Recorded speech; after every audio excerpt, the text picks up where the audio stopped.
I'd like to call to order the Charter Township of Oxford Planning Commission regular meeting for Thursday, May 11th, 2017. Will you please rise and give your respects to the flag? Pledge allegiance to the flag of the United States of America and to the republic for which it stands, one nation, under God, indivisible, with liberty and justice for all. Thank you. Mr. Secretary, will you note the roll? Do I need to take roll call? Yes, please. I I do guess need in to. her absence. Rosner? Here. Young? Here. Berger? Present. Is it Nold? Yes, here. Mr. Curtis? Here. Hunwick is here. Mr. Spiz. Spiz, Michael Spiz, He's absent absent. with notice. Who am I missing? Isn't that it? 1, 2, 3, 4, 5, 6.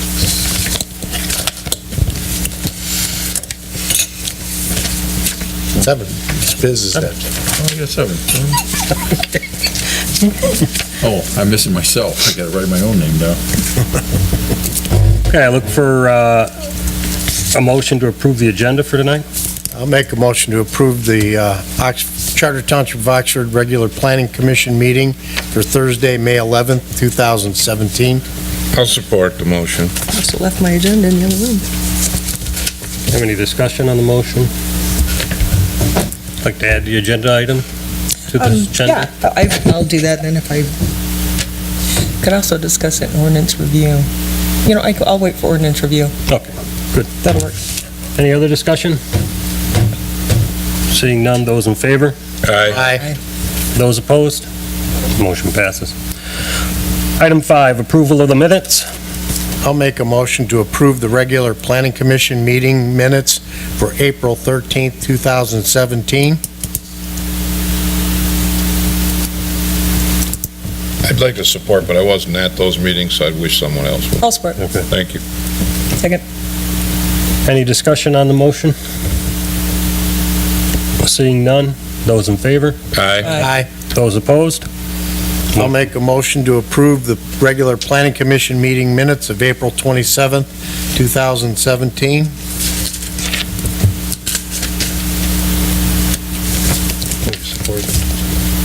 Anyone? I'll second. Okay. It's been moved by Mr. Curtis, supported by Mr. Knoll. Any discussion on the motion? Seeing none, those in favor? Aye. Those opposed? Item 6, public comments on items not scheduled for public hearing or on this agenda. Is there anyone out in the public wishing to speak? Yes. Please state your name and your address. My name is Danica Dunlap, and my address is 4141 Forest River Trail, Columbiaville, Michigan. I am here to ask if there is a possibility that y'all can consider looking at how you consider food trucks. I am just now starting a food truck business with my restaurant and going through the entire zoning permit process is quite extensive compared to many of the neighboring townships and cities. Just for brief discussion, I know Metamora just requires a business approval for me to park in their parking lot and to get a sales permit, like a peddler's license. Lapeer Township is the same way. Troy, it's the same. Business approval is good for a year for $40. I haven't had a chance to talk to Lake Waringen, but you kind of get the idea here. I'm having to go through a full zoning process in order to park it in front of my own restaurant, which I understood because it was for a longer time period. But there are people who are interested in asking us to bring our food truck to business parks and/or graduation parties. I know, like Jen and several of the other moms in the area are asking for our food truck to be present at graduation parties. And so to go through the entire zoning process just to arrive legally with the food truck at these locations seems a bit extensive compared to these other communities. This is my first food truck business, and so I am not sure what it's like in other areas other than the processes that I have researched. And I know that ideally I would hit 2 to 5 different businesses during a week. And so you can imagine that that would be a lot of time to commit to getting a zoning permit and doing the review process for each of those locations on a weekly basis if I were to stay here in Oxford for those businesses and/or graduation parties, because I know that that is coming up and a lot of moms are asking me, and that price is going to have to go on to them just so I can cover everything. The other part of that is typically how I approach businesses. I bring samples and a letter, and then also asking them if there's any sort of approval on their behalf, so I could present that to y'all or in those other communities. And I know that I have been talking to Matt, and some of the concerns are in regards to trash disposal as well as signage. I know signage is a very large issue in the area, and so I know that on the food truck, ideally, all of the signage would be on the trailer itself and/or a picnic sign on the sidewalk if that was permitted at the event that we were going to. So I'm not quite sure what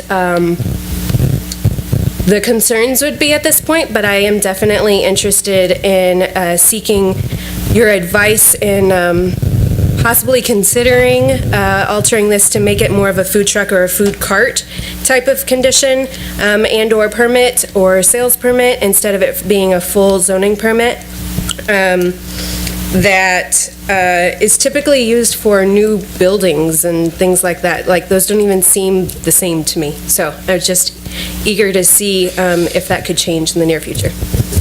Thank you. Thank you. We'll take it under advisement. We probably will discuss it at some point in time, for sure. Item 7, Commissioners' comments. Ms. Rosner? Apologize for last minute not making the last meeting, but we had an emergency, so that happens.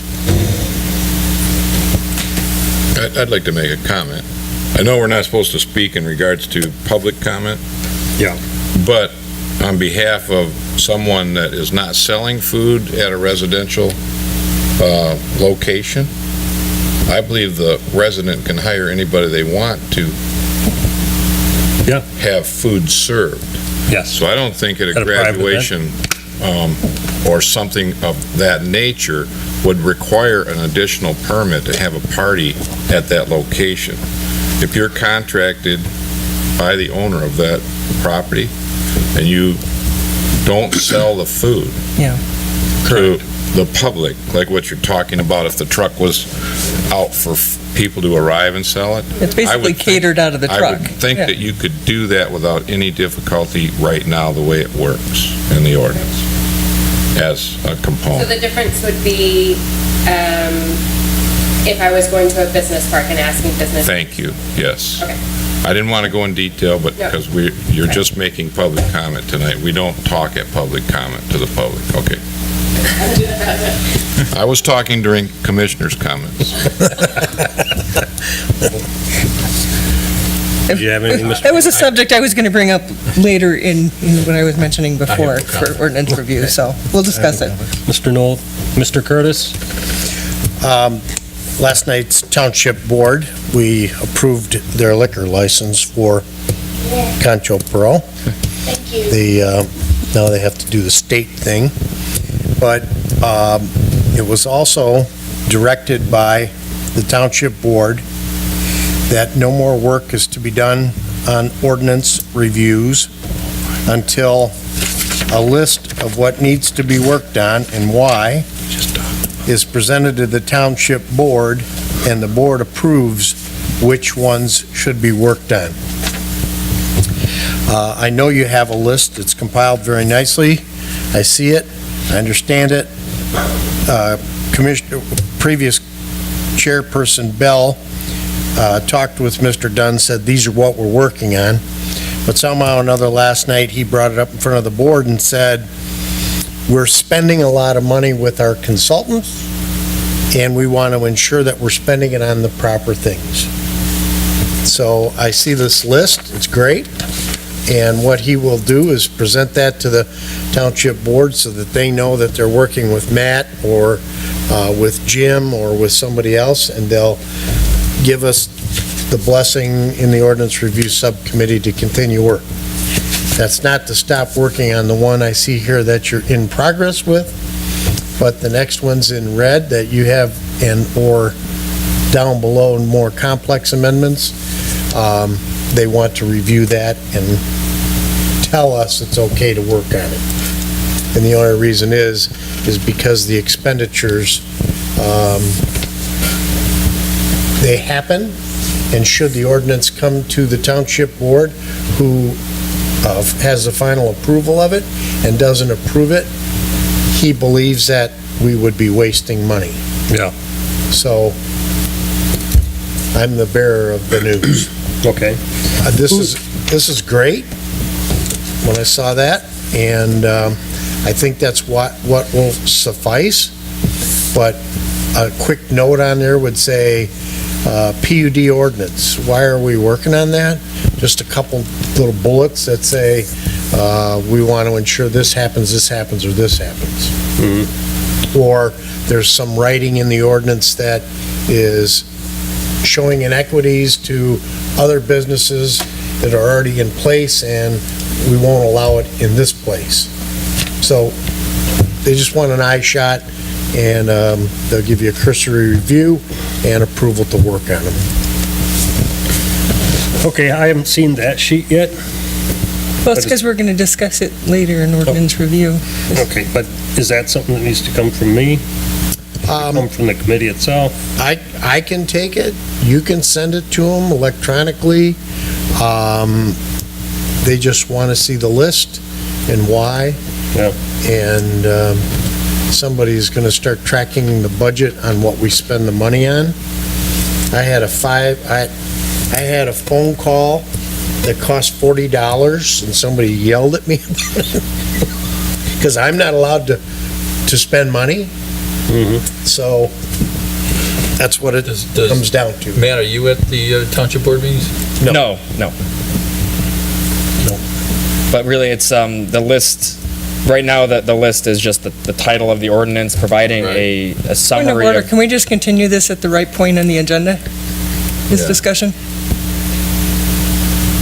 Sure.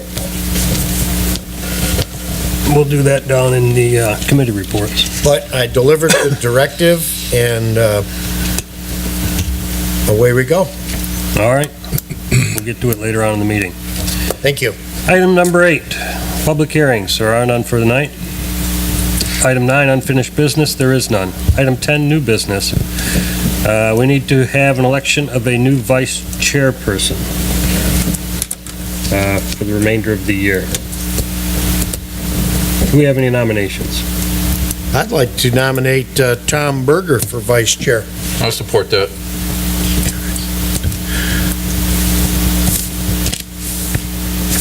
Any other nominations?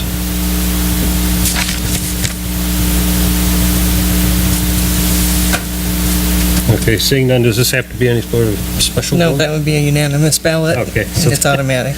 Okay, seeing no opposition? Mr. Berger, you're fine with that? Okay, Okay, appreciate it. Okay. So be it. I just don't want to be absent and then you're not here. and then- He will beat you.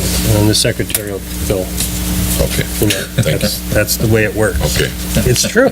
Yeah, I know. That's the secretary snickering. It's your worst nightmare, isn't it? Yeah. Both of you at the same time. Yep. Mm-hmm. Item B, master plan review. Item 1, background studies, goals, objectives, and strategies in land use chapter. I'm gonna stay up here today, actually. Okay. Backwards. Relax. So you should all have the packet, the revised packet for the master plan. I'm going to split this up into 3 sections. One's the background studies chapter, the second being a revised goals, objectives, and strategies chapter, and then the third section talking about the land use plan, or the first portion of the land use plan, which is new. So starting with the background studies chapter, the major revisions to this chapter are the maps. We've added several new maps that weren't in the previous version. The first being natural features, which is on page 16. We're actually going to be revising this a little bit more. I noticed a couple of issues with it. The first being the yellow is called significant natural areas. This is actually, they're called primary or priority conservation areas from the Michigan Natural Features Inventory. So we're just going to clarify that so that the readers know exactly what these significant natural areas are. We've added the county road classification as well as the national functional road classification, which includes, the first one is on page 19. And I do want to note that I had a little bit of difficulty differentiating the gravel and the paved roads on this map. If you zoom in, the gravel roads are actually dashed, whereas the paved are solid lines. So I had our GIS person work on better labels for that, so that should be easier to read in the future. And then the national functional classification map. I don't know if we can get it on the screen there. Right side up. My question was, the data we had, so we have different categories. We have interstate, freeway, major arterials, minor arterials, major collectors, minor collectors, and local. All of those are technically listed as public roads. Go back to view. You flipped it, you got a You view. can zoom in. Gotta go back to view. Yeah. Yeah, I know. I'm getting it there first. I never tell anybody how to run their computer. It's the mouse that's giving me issues. Yeah. Because then you're part of the mess. Seems like I'm All right, I'm getting somewhere. The map shows a lot of these smaller roads as local, being public roads. I just wanted to double check to make sure that, Waterstone, are all Waterstone roads public? Yeah. Are they county? Yeah. Okay. And same with, we go down to, over by, I forget the name of the development, but State Street and Willow Lake over there, north of the village of Oxford. Those are all listed as public as well. That's a platted subdivision. That's public roads? Yes. Okay, I just wanted to make sure that our data was correct, because this will be a good map for looking back if we're looking at a development, making sure that if it's on a public road or a private road, determining. Mr. Chair, Yes. I'm a little confused when you said Waterstone. You said everything in Waterstone? Well, the map lists. Because when I look at some of the site condominium stuff in there, I thought maybe, I know Market Street and such probably maybe, but I don't know if that all of the streets in there are Yeah, public. 'cause it's showing most of them, so it's showing Market, East Lake, What about when you go north of Market, when you go like through the condominiums there, that's all, Cedar and all that? Yeah, they're all plowed by the county. it's all showing public. Okay, they're all county. Yep, so I just wanted to make sure that they're listed as county roads now, that we're giving out the right information. So that's good to hear that data was mostly correct. So the last couple of maps here, we have existing land use and community facilities. Those are primarily the same. We did on the existing land use map, which is page 41, or no, I'm sorry, page 36, 35, we did consolidate some of the single-family land use districts. If you remember the previous version, we had We have probably 7 or 8 different single-family land use districts, and it was just hard to tell because the colors were so similar. So we consolidated 3 of those districts into a single-family, less than 14,000 square foot category, just to make it easier to read. And then we did redo the vacant and transitional land use map. We renumbered some of these parcels. We eliminated some of the parcels that were actually developed since the last master plan. And we revised the table in the back, which includes parcel ID, acreage, and existing land use. So those were the changes to the background studies chapter. Jim Sharp also did provide a revised section on sanitary sewer and water. So he has reviewed it and made sure that it sounded okay. Did you have any comments or questions on the revised background chapter section?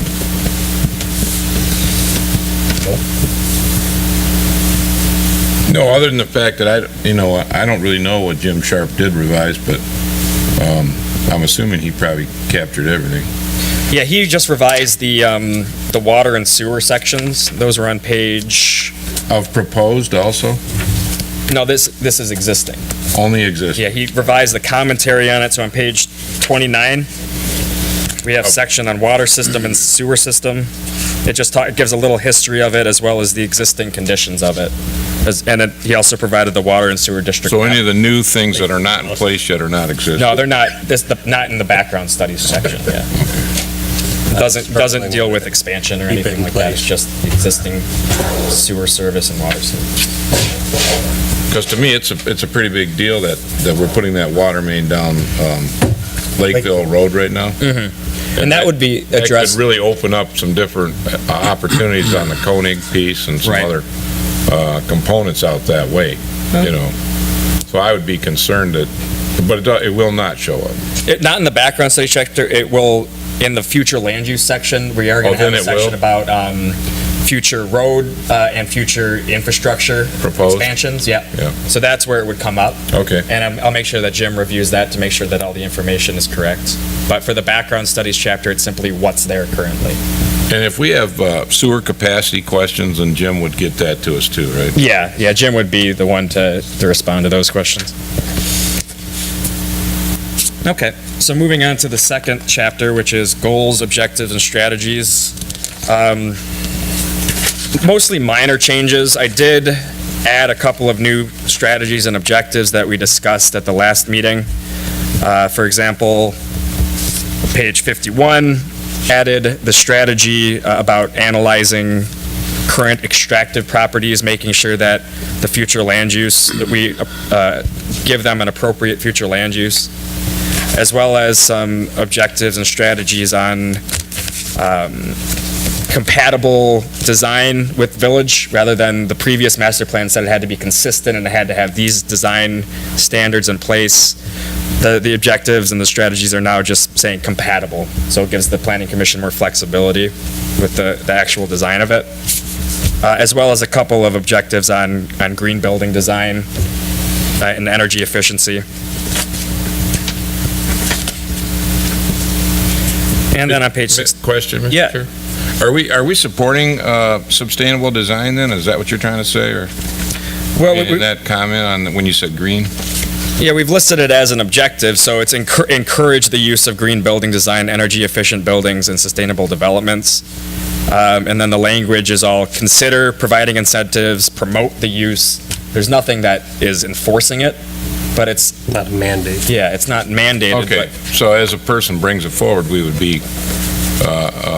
would greatly receive that and try to help support that. yeah, it's just, for if you're looking at zoning amendments in the future and something comes up for, solar or something, the master plan says, all right, well, we should probably be encouraging these types of uses or these types of energy uses. It's just an overall goal. You're not bound to anything by including this in the master plan. Because it's very expensive to build sustainable design into a plan. Okay. Yeah. But at the same time, you don't want to disincentivize. Oh, I'd love to see some of it, especially on our landscape design. If we had more paving bricks and different things that create more natural elements as far as how we manage stormwater and that, because we have very high percolability soil here. Right. You know, so in Oxford, it's a perfect place to build sustainable landscape design work. And, I mean, some communities don't have what we have. And so we have some really good concepts that we could put together, but you can't, it's hard to force it. Right, and that, it's not the intent to force it, it's really just to keep it, Open your arms and keep say, it on the top of your head and make sure that you're not disencouraging it, but we're promoting it, we're accepting it with open arms. I'd like to see more of it, if we could get some. Okay.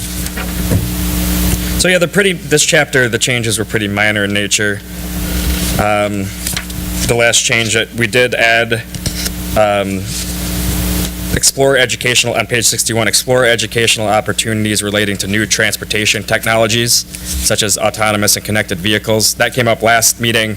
Same type of thing, is that we're just having it in the top of our heads. We're aware that it exists, and we want to make sure that if it does become very popular, that we are open to amending ordinances. So any other questions or comments on this chapter?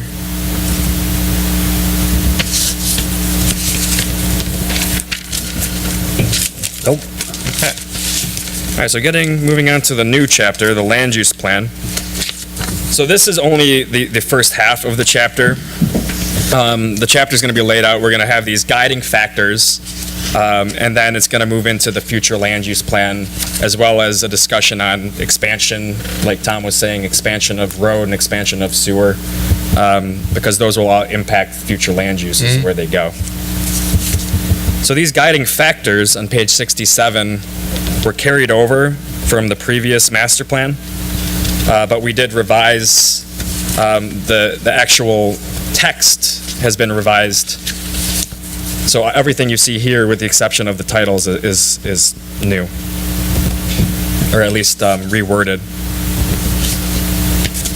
So the first guiding factor on page 68, which I think is the most important, is this discussion of an urban service area. So just to bring you up to speed, an urban service area is, you basically take a map and you draw a line around where you think sewer, water should be extended to, but go no further. So I did a little drawing, a little sketch of the future land use map from the current master plan, and overlaid this black line shows the limits of the current sewer district That we have now. that you have now. Yeah, okay. So an urban service area, the intent is to say everything within the urban service area, it's appropriate to have higher density and higher intensity uses because of infrastructure. Everything outside of it, or at least everything outside the planned service area, should be reserved for more rural uses that rely on septic and well. So it's kind of it's a way of determining where your future land uses are going to go. So the current master plan had a discussion on the urban service area, but it didn't provide a map or anything. It didn't say, here's where the boundary of the urban service area should be. I think it's very important to include the map because it gives you a reference for both infrastructure improvements, but also it gives you some guidance for rezonings, for future land use decisions. If someone comes in for a rezoning outside of the urban service area and wants to rezone a suburban farm, a really low residential, to a higher density residential, you can say, A, it's not on the future land use map, it's not listed as higher density residential, but also it's outside of the urban service area, so it really can't support higher density residential anyway, even if we were to rezone it. So the urban service area map, I think, is going to be a very important component of the master plan, and it's going to help guide the future land use map. The question for you is determining where that actual boundary should be. Should it follow parcel by parcel? Should it follow the sewer district that we have currently? Should it be amended a little bit to include some other parcels that we see potentially being developed with higher density uses in the future? It's really up to you to determine where it should go. Well, I have a question, like, as far as trying to expand sewer capacity, I don't know if we have availability to do that, because I remember when we talked about the discussion of Abbey Ridge going in and how they had to temporarily take the sewage towards the west, but technically that's going to get switched and go to the east towards Oxford Road in the future. So I think we're limited with probably what our capacities are to maybe even expand those districts. So I don't have the answers in my head on it, because I only talked to only in a few areas. I asked Mr. Dunn if he could talk about some of the sewer capacity availability in certain areas, and he said we'd really need to talk to Mr. Sharp. So Yeah. I heard that there was a way you can buy sewer capacity, but I don't know if that's available to Oxford Township right now either. Right. So, I mean, because of what happened through the county taking over some other conditions of sanitation and how they're handling waste now. So, I guess I'd like to see some of that area expanded a little bit, maybe in my own mind, because it can create some different types of development Right. that we might have opportunities for. But Well, and you look at, I think that there's a couple things that come into play. One is, if you're going to expand it, you should probably expand it to properties that are touching the current boundaries. Oh, yeah, So you're not leapfrogging. I wouldn't go outside of it, where it could be extended. Right. Yeah. But also some of these, if you look at some of these extractive properties that will or that are on, that are close to being developed, they're close to done being extracted, and they're going to be on the market soon, they're outside of the boundary. So the question is, one of the questions is, do we want to include those properties within the urban service area under the assumption that it's going to be expanded out there in someday?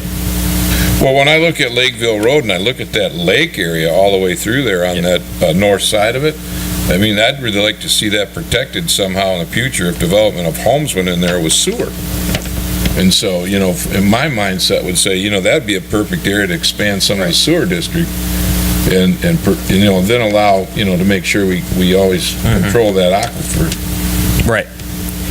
And again, the urban service area, it's not saying that sewer is going to be there. It's saying that under certain conditions, if there is capacity to expand it. That's what I meant. Yeah, then this would be an appropriate place for it to be expanded. Yeah, I just don't have the answer tonight, that's all.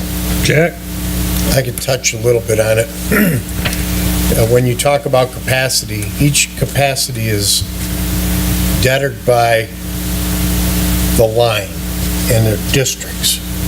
For example, the Abbey Ridge, the M24 corridor flows through the village. There's only so much you can put in the pipe. Yeah.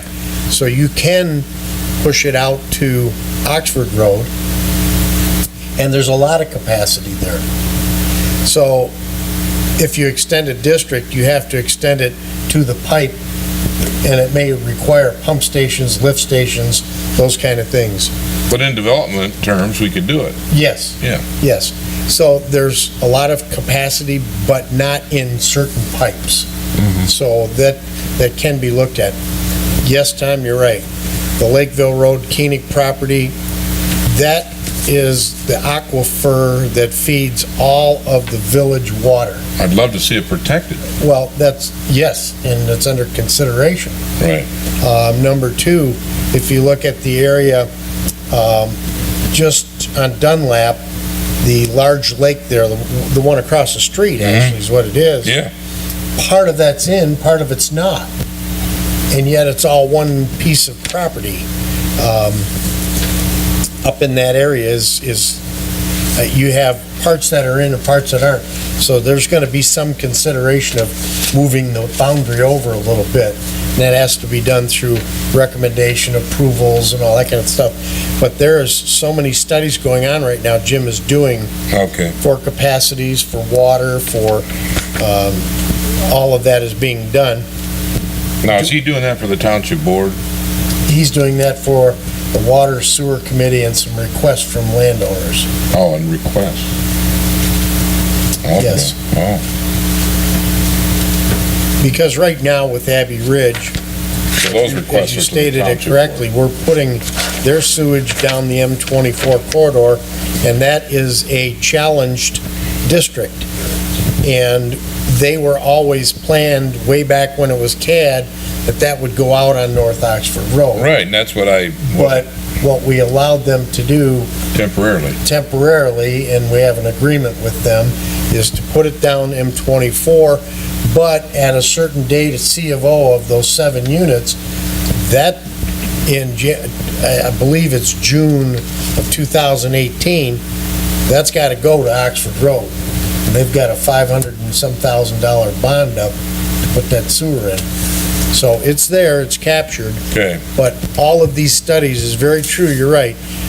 The different capacities in the different districts, we're also reviewing to see what could go where. And it's the pipe size that's killing us through the village. The diameter. Yeah. And your second comment about availability of buying REUs or flow capacities, you said perfect example. Yes, we can. The village has excess capacity, but they don't have it running down 24. They have it over on the east side. They have it over on the west side to come through those sewer lines. Okay. So there is all of those conversations and studies going on. Because you're absolutely right, you want to protect the headwaters on that Lakeville Road property. I would be, yeah, that's where I'd like to see some time put, maybe an expansion. Right. And you can do, and the way I phrased it in the draft text here is you could do a primary service area, which would be existing, and then a secondary, which is potential expansion. So it's not binding you to anything, but you're saying here are parcels where if it's going to be expanded, this is where it should be expanded to, and that would impact the future land use. That's right. Because if you have that infrastructure there, you can Well, have that's what we're trying to establish. Yeah. Yeah, that's what I want to hear. So the primary service area could be limited to what we have now, and the secondary could be potential expansion with the conditions that there's appropriate capacity and that the pipes are there. Those would all have to be looked at in more detail as the projects come along. Is there sewer service provided within this black line area? Within it, yes. Yes. Yes. It's all areas, all right. So that being, anything within it it's available to support higher intensity uses. So it's really, this map is a driver for the future land use map. It gives you some arguments for future land use. Like within the district, we have the transportation, we have the sewer service, we can support some higher density residential or larger commercial. Outside of it, it's going to be reliant on septic and wells, so it's going to be limited in terms of intensity. Well, I mean, I guess we kind of have to discuss where we think we might want to go with parts of it in the future. And I would never go outside of something that wasn't adjacent to what we currently have. I know that would be way out of reach, but. And I do want to jump around just because this is related. On page 74, I added a map of extractive sites and a discussion about the current status of these extractive sites. So that could play a role in determining where we put this boundary. So we have, the Koenig property, we have Mickelson South, which is right across from Township Hall. Right. These are the extractive properties that, some of them are almost done. We want to make sure that it relates to the urban service area map if appropriate. Well, both those are two prime examples that you just mentioned. Yep. In my opinion, the land and the mining and everything out of there is pretty well done. And those are obviously going to be open for development in the near future. So I would assume it's all going to be based on capacity of what we may have sewer for. And then obviously I don't want anything less than certain sizes for density anyway on some of the areas that we start to touch to the north. I love the Hunt Country area and all that up there, so I don't even want that affected. Yeah, so this is the urban service area map as a way to just reinforce the concept. We want to preserve these rural areas and these equestrian areas. Okay.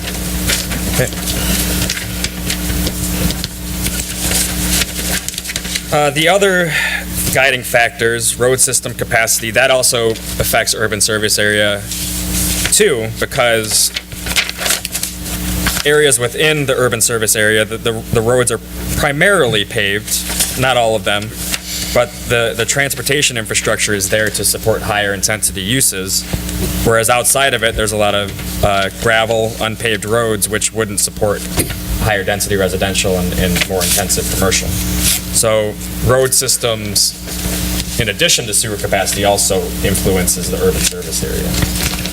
Question on, Yep. before, I did a lot of talk about that Lakeville area. I mean, right now, there's gridlock on Burdick, trying to get out. For anybody that has to, that lives in that northeast corner, we have to take, Oxford Road to get out. There's no other north-south roads, and you can't get through town. It's backed up all the way to the light, the high school, and sometimes up Oxford Road, and that's right now. The economy is getting better. There seems to be more and more cars come. And now we're going to be contemplating that Lakeville Road area, which is going to add a lot more density. What's happening with that gridlock in the village? That's not getting improved, that I can see to handle that kind of traffic coming through town. And then the option is to go down, Glassby there, and nobody wants that, because they're adding all the houses there. You're making it so that the people you're trying to preserve in that northeast can't live there because we can't get out. And I know that the previous master plan, I didn't get a chance to incorporate it here yet because it's later on in the chapter, but there were proposed road connection.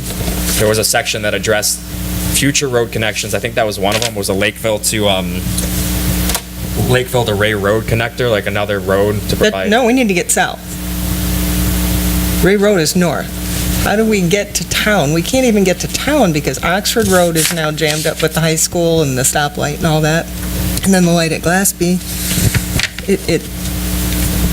It's gridlock. They're trying to get through town around that post office any time during rush hour, morning or evening.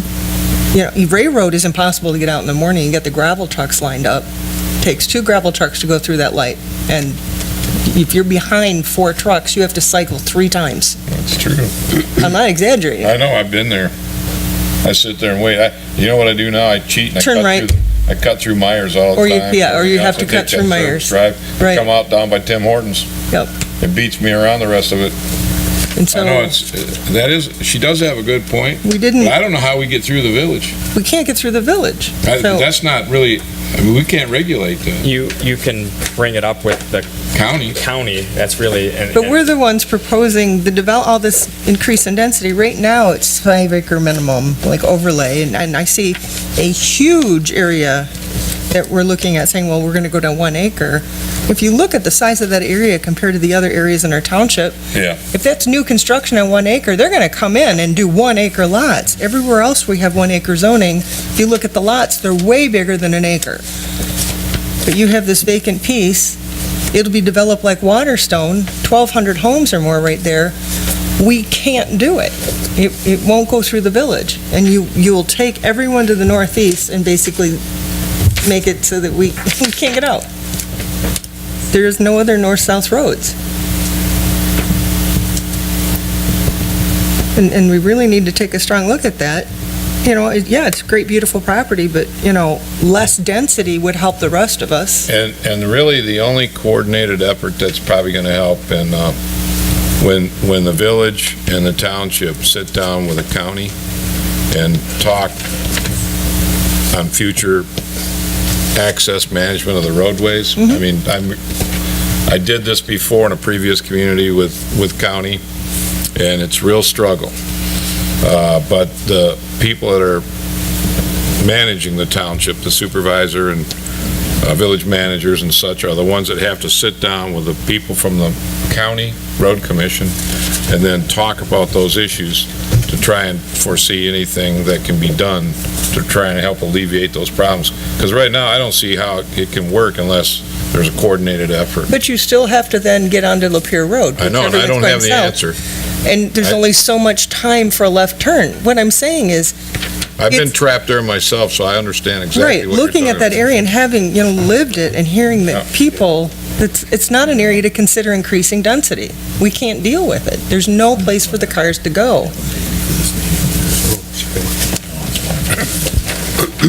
So that, I mean, it raises a good point, is that infrastructure is not only sewer capacity, but also road capacity. Well, access Take care of management. it. And Should be road access first. management, but you have to have somewhere to go.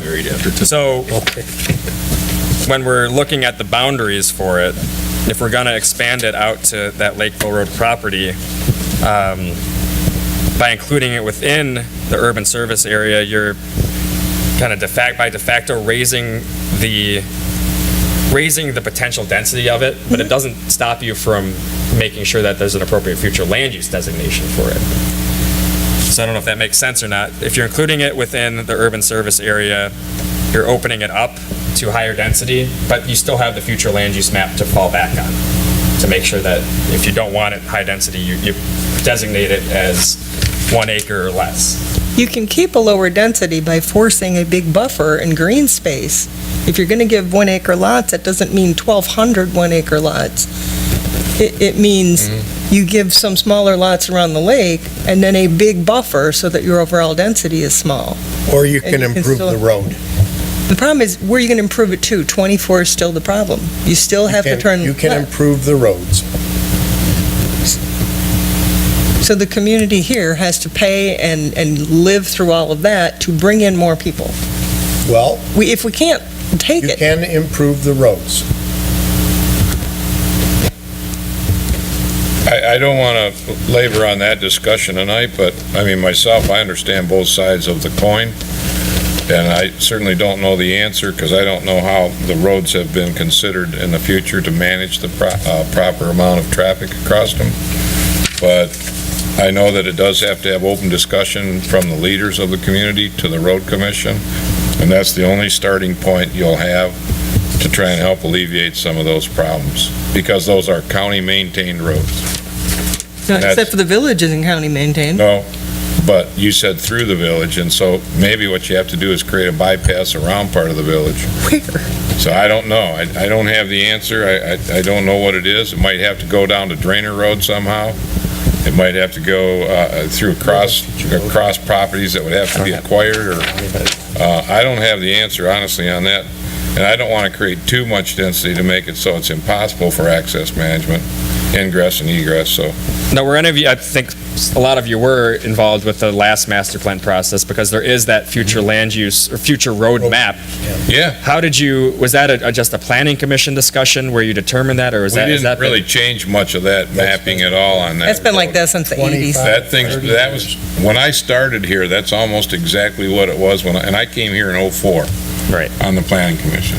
Right behind my house, I have a full-blown county road. It's unimproved. Right.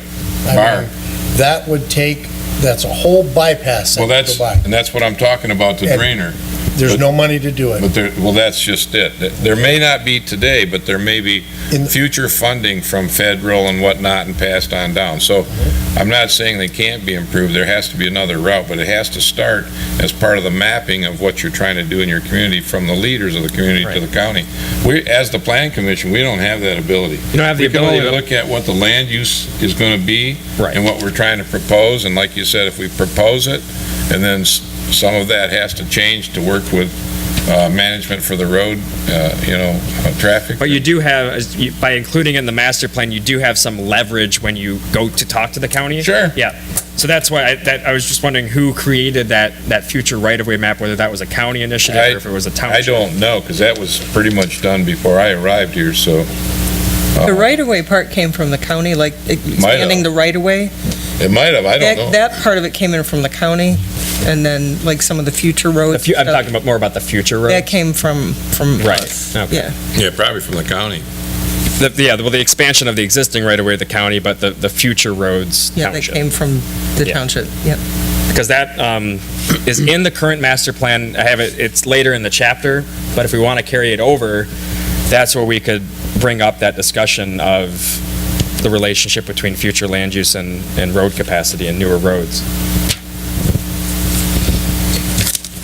Well, without really knowing what the future of the road situation would be, you were saying this primary use service area, I mean, does it make sense to have a secondary? Well, the only reason to have the secondary was if you're treating the primary as the current boundaries, the secondary would be the expanded. So in the future, this is where the new primary would be. I'd like to see a secondary because that gives you guidance for the people to try and create the management of how we can access properties.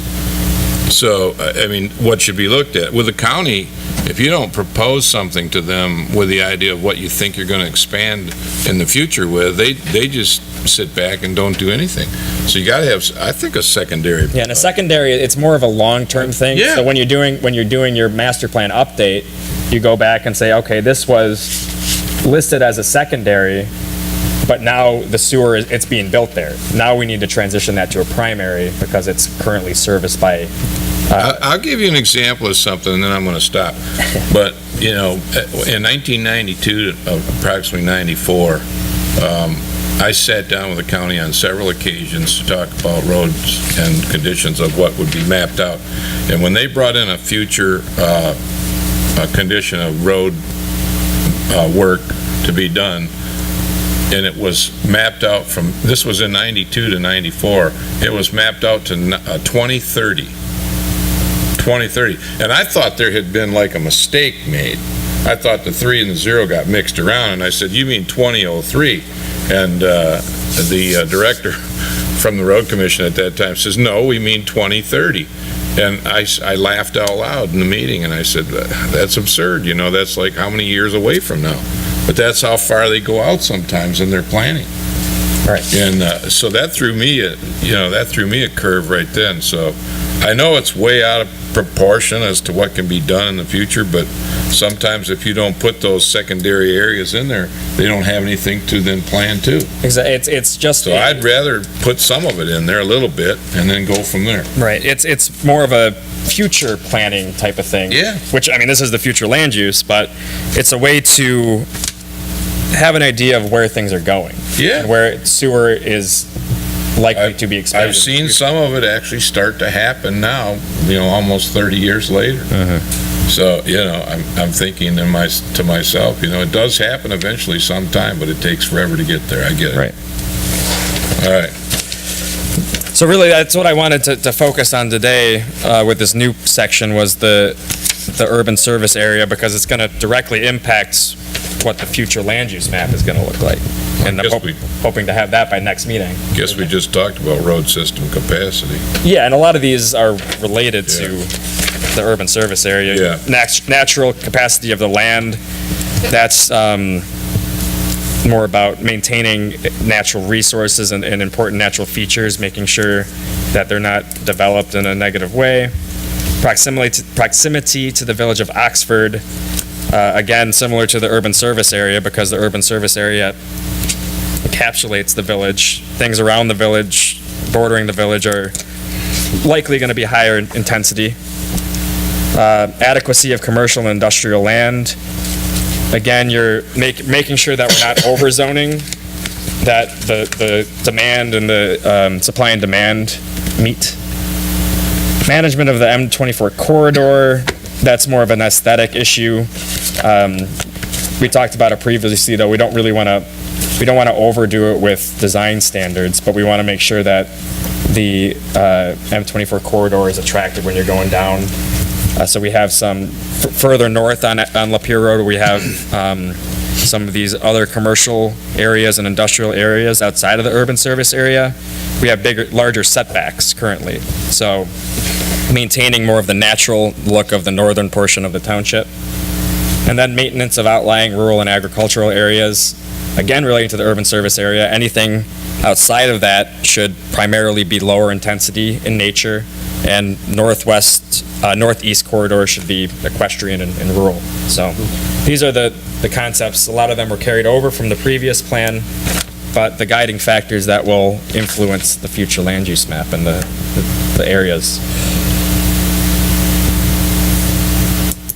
You say something? That was just a deep breath. Exhale. So yeah, any questions or comments? I want to move forward with the urban service area just because it is going to influence the actual future land use map. No, I'm good with everything we discussed. I just don't know, like, when Callie brought up some of the things about road networking and all the stuff that has to go with it, it may or not be able to happen in the future. I don't know. Well, there's such a conflict. Like north of Ray Road, you've got a huge section of multifamily, bigger than Abbey Ridge even. Bigger than anywhere else we have in the township. And then next to that, you've got the high-density village residential. Real small lot village residential. And then another huge area of 1 acre lots backed right up to the agricultural country. You will destroy what's left of this. There's this little small block up there. It's only a couple miles. By putting that kind of density right there. And we'll keep in mind, this is also the old future land use map. This isn't the current designations. I know. It's just that when we're talking about, you can't say this is the urban service district and then not include that type of property with the density you're looking at right there. You'd have to.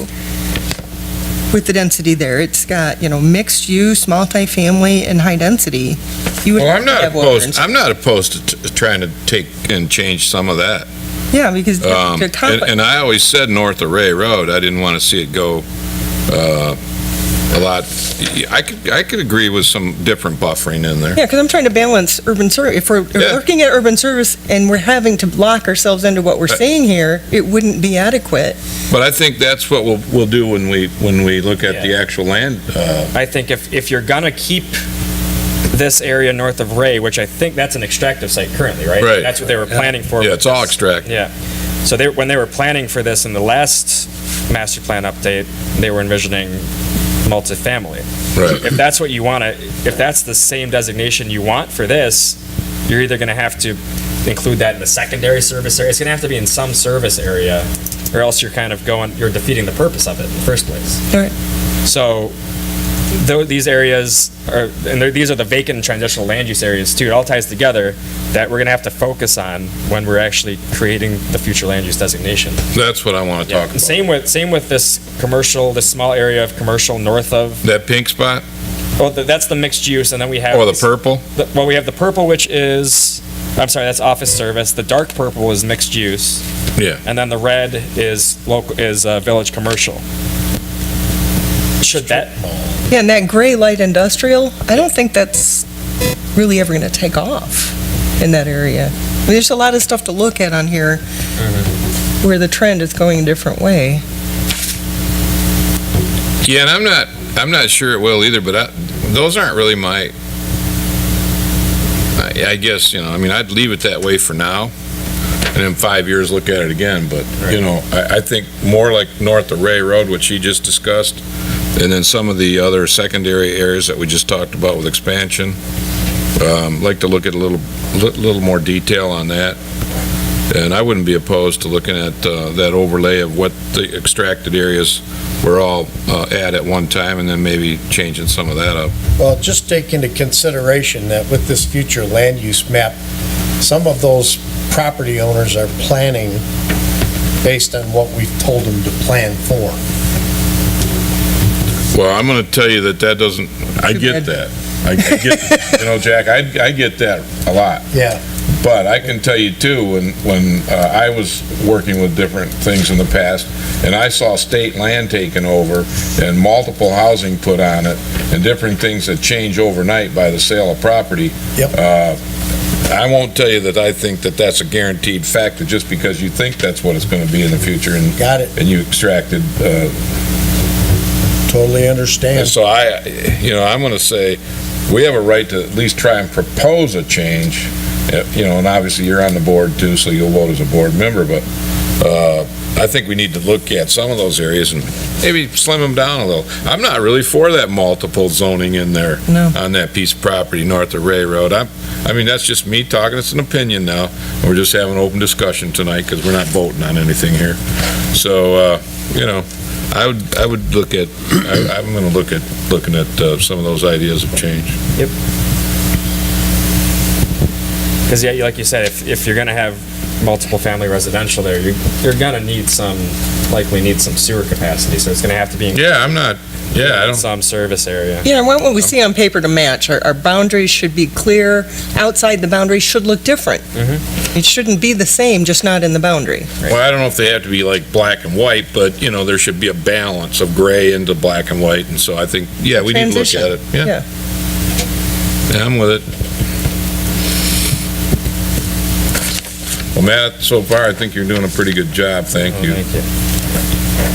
Takes, a lot of times the board doesn't understand, the people on the board may not understand where our thought process is coming from. That's why Jack's been good for a relay. And sometimes we don't always agree with each other, but it's always opinion, so I think we've been working really hard to try and help bring development into the community, and at the same time, trying to create a balance for it, so. And then, like I asked earlier, it's gonna pretty much be on what we have availability for.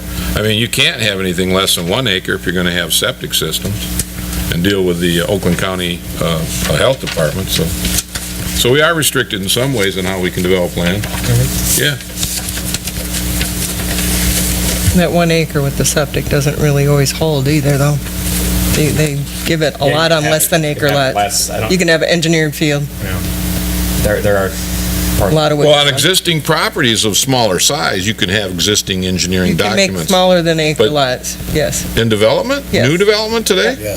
yes. Well, I'm not a proponent of trying to do that. Either am I. So, just letting you know ahead of time where my thought process will be then. So- It used to be that 1 acre protected you, and now it doesn't anymore. Well, it does in a way where you look at planning and trying to maybe promote what you'll do with properties down the road. And I think, I'm not for a 25,000 square foot lot sometimes in an area where I don't think it's deserved to be there, so, or less. Right. All right, Mr. Chairman, well, that's all I have. Want to go over the community survey? Oh, yeah, I forgot about that. Good. Right. We had, at least last week when I checked, we had about 330 responses. And I know that we agreed on mid-May as a time when we were going to close it. Yeah. Is that still hold true? Do we want to close it within next week or so? That would be mid-May, right? It's slowed down. It's slowed down a bit. You're gonna need to give it another push. If we can get a little more than 300, we gotta. Yeah, I mean, with the push when I think it was the Parks and Rec Department did it on Facebook. I think they posted it on. That did really well. That helped out.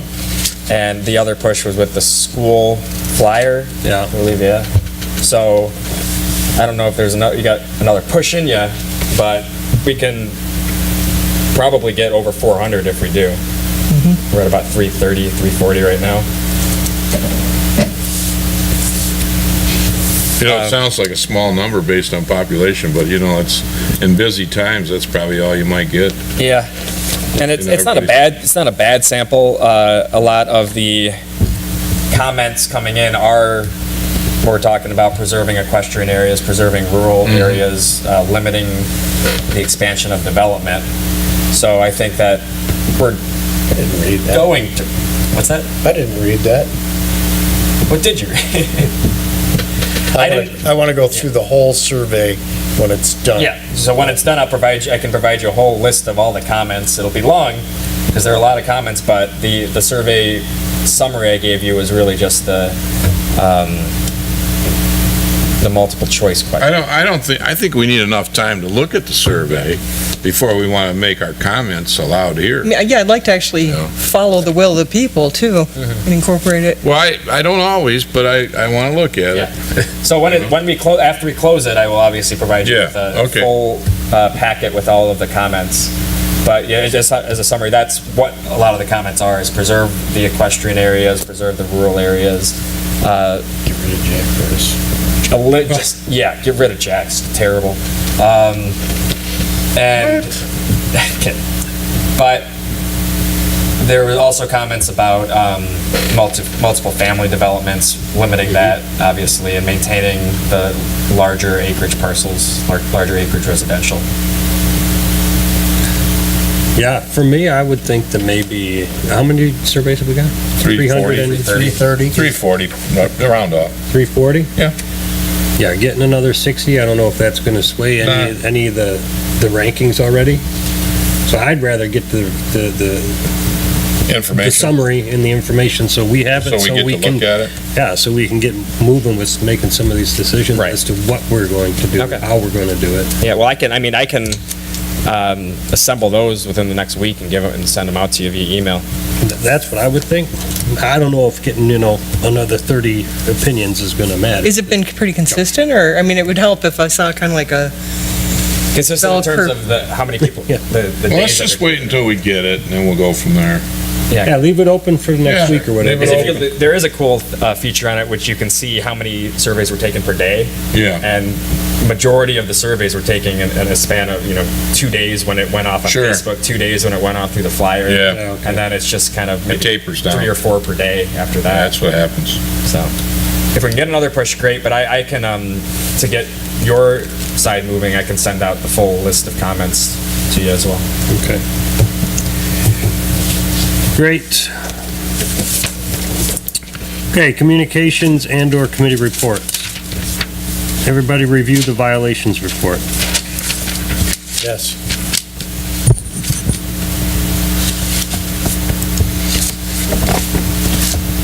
All right, subcommittee reports, acreage lot split.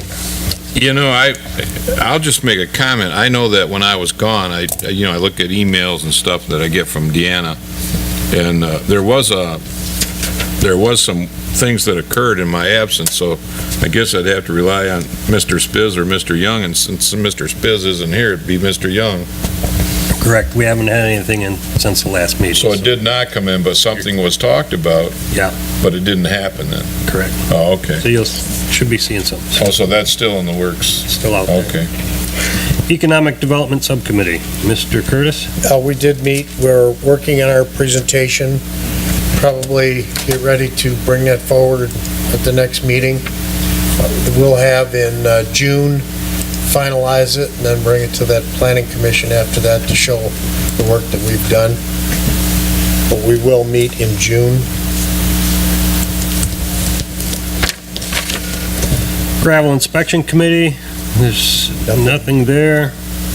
Ordinance Review Subcommittee. okay. I'll start on this one. You see the ones that are completed, there's a chart that Matt had put together, and it did have the not started, in progress, and completed. We did decide that he was going to take this and then further expand on this before he gives the report to the township board.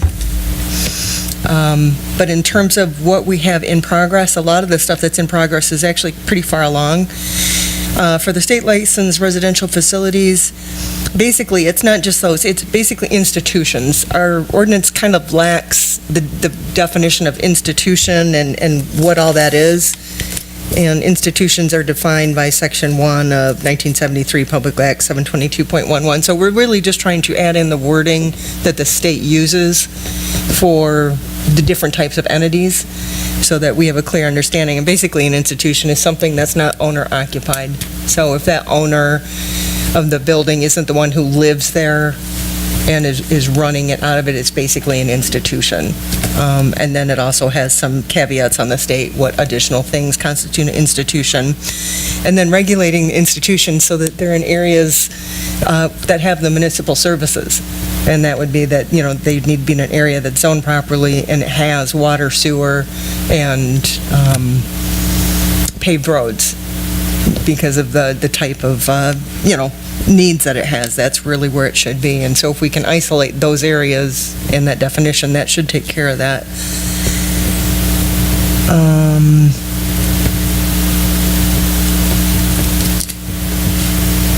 Oh, yeah, we're also trying to make the wording match with the Planning and Zoning Enabling Act. They have specific wording there to what can be regulated by the township and what can be regulated by the state. So the stuff that can be regulated by the township, we need to address and define properly.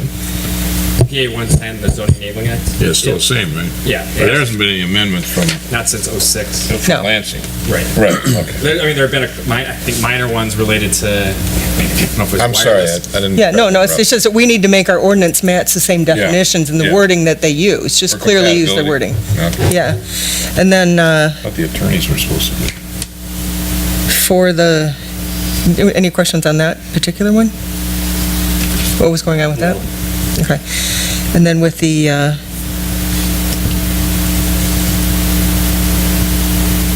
non-conforming lots of record, that's pretty well set. The consensus was that the minimum side yard setback would be 5 feet. The total internal side yard setbacks would be 15. So they could be 5, 10, or 7, and then, as long as the total of the two added up to 15, they wouldn't need to come in. And then that would apply to all current non-conforming lots, whether they have a construction on them or not. The other caveat is we need to add in there that non-conforming lots that are contiguous to another lot in the same ownership need to be combined.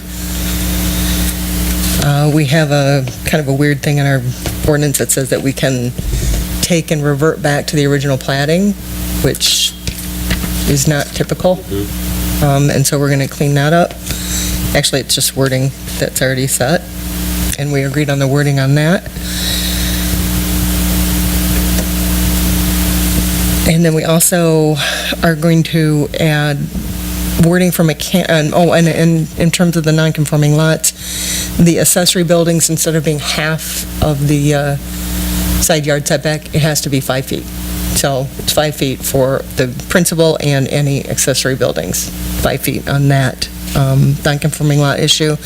And then adding mechanical definitions to include generators, air conditioning, things like that, and also making that a minimum of 5 feet from the property line. And that's really across all of the zoning districts, too. Can I make a comment at this point? Yeah. One thing with AC units, when you're really close to property lines, is some of them really create noise. Noise. And to look into, I've worked with different ordinances where if they're directly across from someone else's bedroom window, It's kind of very annoying. they're not allowed. They shouldn't be allowed. So, and builders all used to get real upset about it, and we said, but it can always be in the rear of the home. And they said, well, it costs a lot more money to run the line or whatever. Well, that's not our problem, Sometimes you should think about not even putting them on side yards, because side yards, when someone wants to open their windows for fresh air and not have AC, but the neighbor wants. Even generators, because we were saying Well, generators as well, they can be as I'm giving you a loud. heads up. I think you should probably look at where they should be located. Because, take a little more time and say, hey, if we're going to have something that can create a nuisance. And we added that we call that mechanicals, so location of mechanicals. I'm just talking about the narrow, close side yard setback stuff, not Yeah. the ones that are further away. We just addressed it in this specific issue because they could be allowed closer according to how the side yard setbacks are written, and we thought that they should not be any closer than 5 feet. It was a start. Yeah, currently the ordinance says AC units have to be 5 feet from any property line. That's it. I know, but it doesn't really work sometimes as far as Yeah. what it causes to a neighbor. And I've dealt with complaints. And I think I have seen that where you can't locate an AC unit where a neighbor has a front or a first story window. I can tell you where it is, what ordinance it's in, south of here. Is it? Yeah, it's in there. I'm thinking of one that's It's in there. south. Trust me. Yes, same thing. It's in there. And then the PUD ordinance, we've done quite a bit of discussion. I think the consensus is on that is that the wording is just going to be changed, that there has to be a clearly defined benefit. That benefit has to be spelled out and approved by this board before it goes any farther. And included with that approval would be a density plan that's legit and clean, meaning they provide a plan that meets all the ordinances for how it could be developed, under the current one. So that has to come in with the benefit plan of what this PUD is going to propose, and then it has to be voted on before it goes through anything else. Right now, in our community and many, many others, the PUD ordinances, you're getting substandard types of developments out of them, and we really should be asking for a little bit better definition and what the clear benefit is. Otherwise, it just goes traditional development.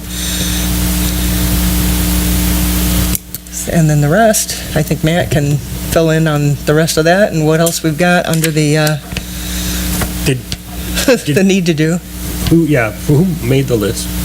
I made that list right there, yeah. Jack, is it? Yeah, just a comment on the right where you have the comment section that said Why? why. Okay, Just a- that's what I was getting at. Not a dossier, just a Or a brief quick- sentence. Or a quick 3 Clean bullet up points of what it inequities is. Right. in That's all. fixing non-conforming, preventing, just something clear and concise. Yep. So, I mean, you did a good job summarizing what we did today. Do you want me to do that summary or someone from the RSC to do it? Bill just said, or the board Yeah. last night said that they want to see the list. So who does the list, it doesn't Yeah. really matter. Right, I think, but we need to put in why. I believe why the list is wanted is somebody wants to track how much we're spending. Right. Because what happens, all of the ones that you've presented, we've brought to the board, are going to second hearing.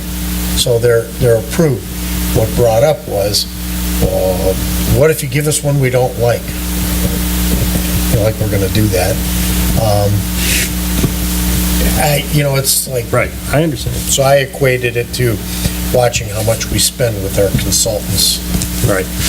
And pretty much everything that's on here has either been driven by board action or this board. These are the ones that we were told to work on. These are the ones that he knows that you're working on, and I don't know what, sometimes it's forgotten that Right. we've got an authority to go ahead and do this and budget.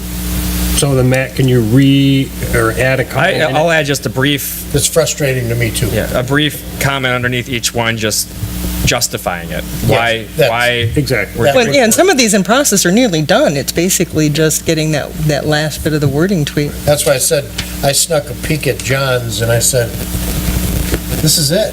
This is it right here. Okay, anything else then? No, that was it. That's it? Okay. All right, Safety Path and Maintenance Committee.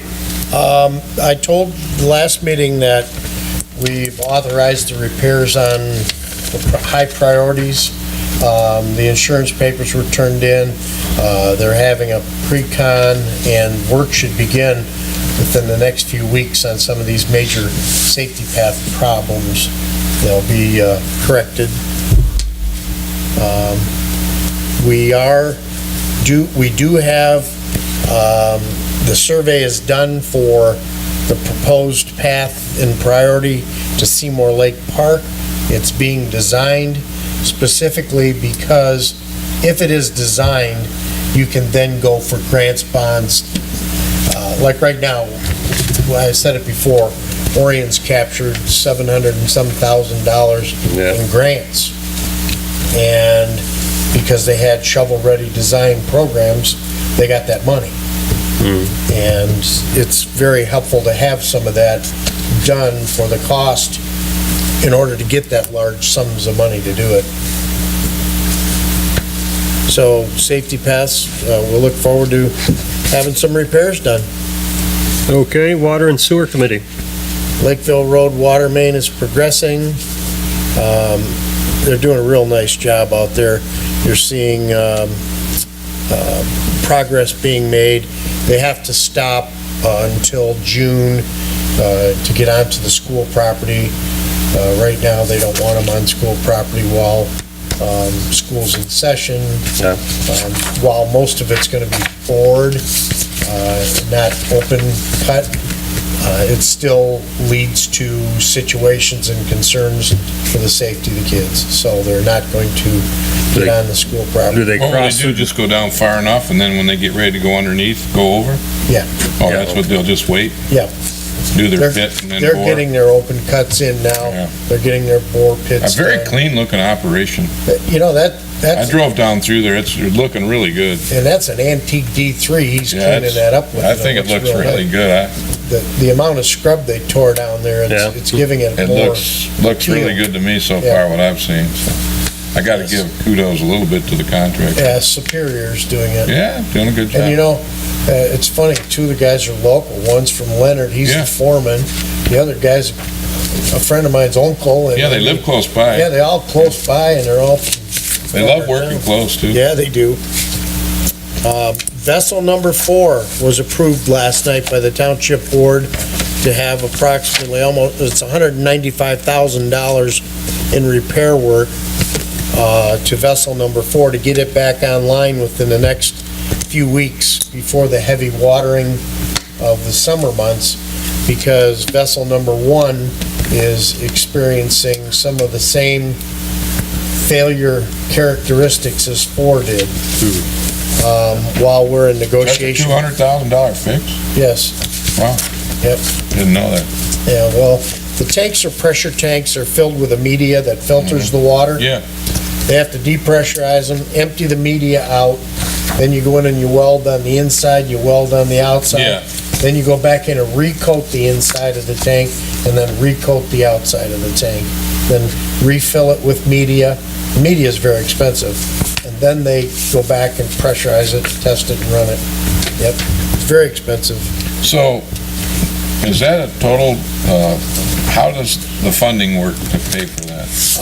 Right, this funding for vessel number 4 is being done out of the major maintenance Monies? reserves at the county. Okay. We have approximately $400,000 down there in major maintenance reserve. So that's gonna pull it out That'll completely? pull it down, right. And then any monies after that, you have to balance on your, what's in the water fund versus bonding for some. For example, these tanks are 20-year life expectancy. Approximately? Yeah, they're all 12 years old. So So- what happened? Well, that's what we're in negotiation with the tank manufacturer for right Oh, now. okay. But we have to proceed with the repairs in case another one fails. Oh, yeah, I get it, because then you'd be up, what do you call it, without a paddle? Yeah, one of those creeks, right? Yeah. So we have issues, we're working on them. We have the money to fix them without touching any bonds yet.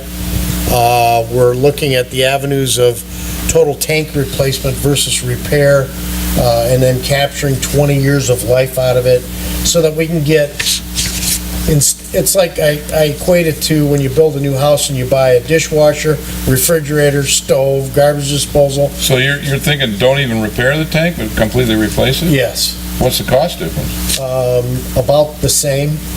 Oh, wow. Because we have an emergency, it costs more to fix than it does to have a new tank. Wow, I think you'd want to go the other route. Well, but it's a 14-week lead time on tanks. Summer's over. Yeah, Yeah, then you I have another failure, and what happens? get- Why?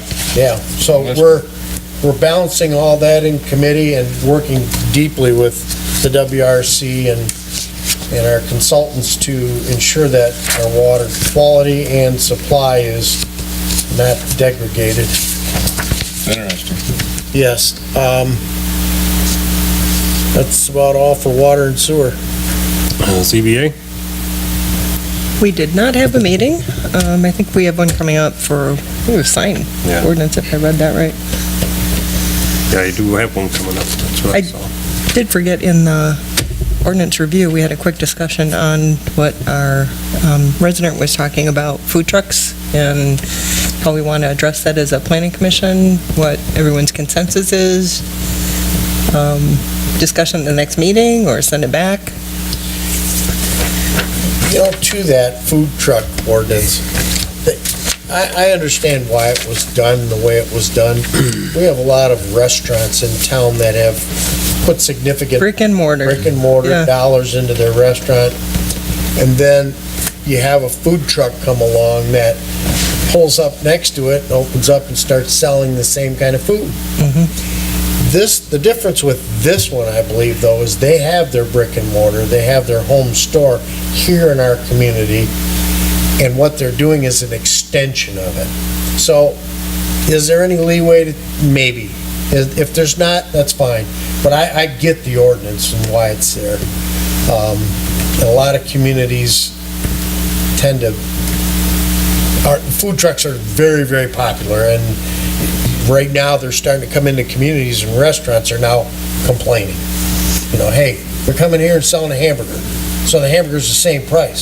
So it's capitalism. No, I just spent $1 million and built my restaurant. Pay property tax And pay property tax and school tax, and you got a guy that mobilizes his and brings it in.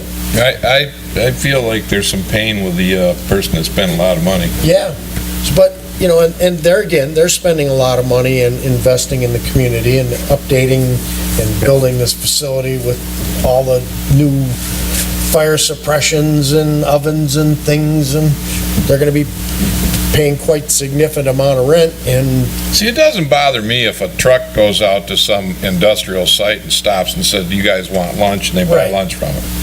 Because he didn't pack a lunch or something, he works in the community, and they pull up to that site and they sell somebody their lunch.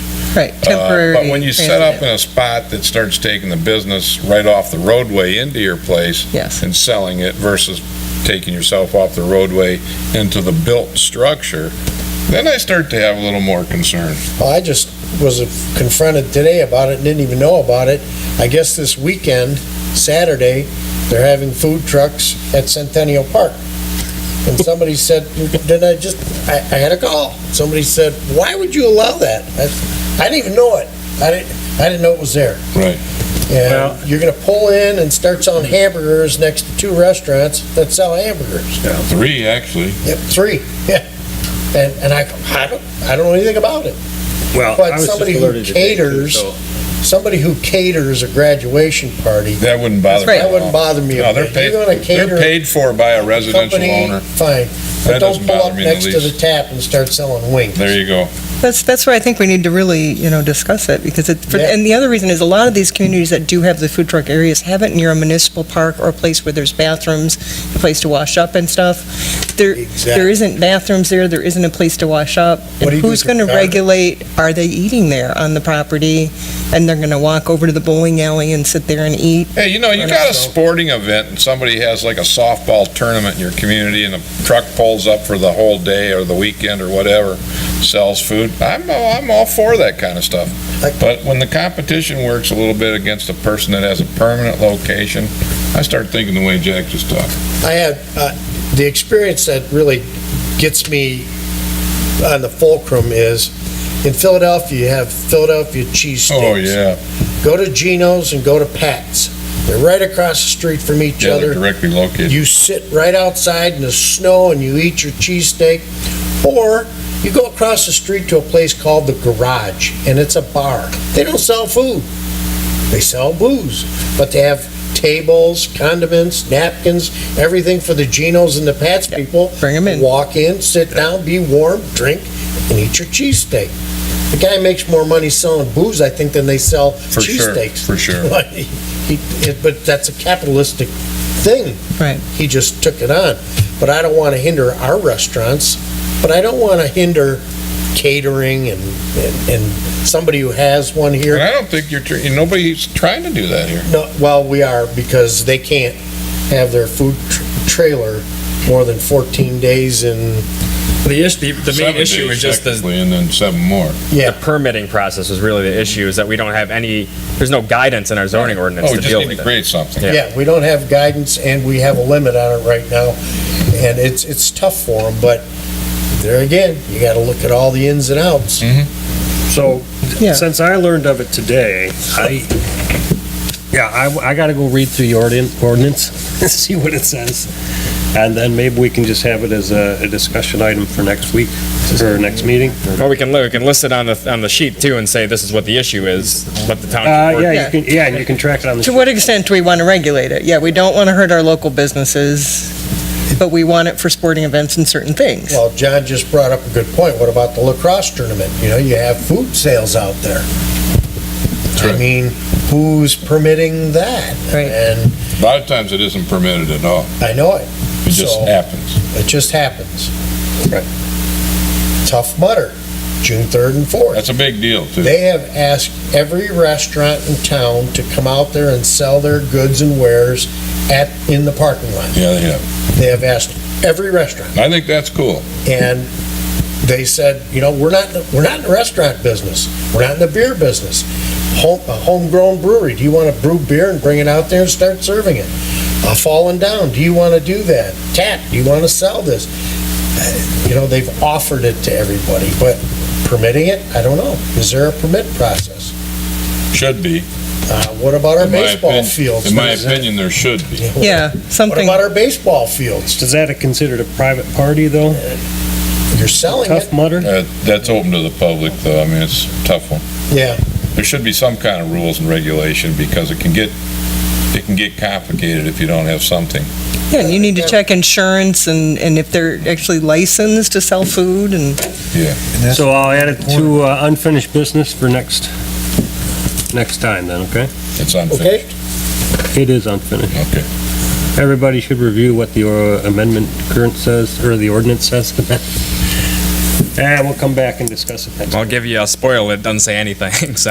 yeah, that's the whole point. Other It than says the- nothing. Other than what you created as far as what you initiated mentally with, what you said was involving temporary sales. The way we treated it, because we had nothing to go didn't by, have was that we anything to go treated by. it thought it's like a temporary sale. You should read what he wrote the first time, and then you'll say, that's all there is to read. Just give him a copy. Yeah, I can give you a copy of what the conditions were. Because I read it, and he did the best I he had it could with with me what we last had in night. place. Yeah, I read Hold on. temporary sales earlier Yeah. today, and it didn't. Let's see if I brought it. I had it last night. Village Planning Commission then? Yeah, the Village Planning Commission just finished their zoning, and they took the three pieces of controversial properties out that the residents didn't really want to see in their group rezoning. So they're moving forward with that. But this Tuesday night, 98 Glassby site plan is going to be presented.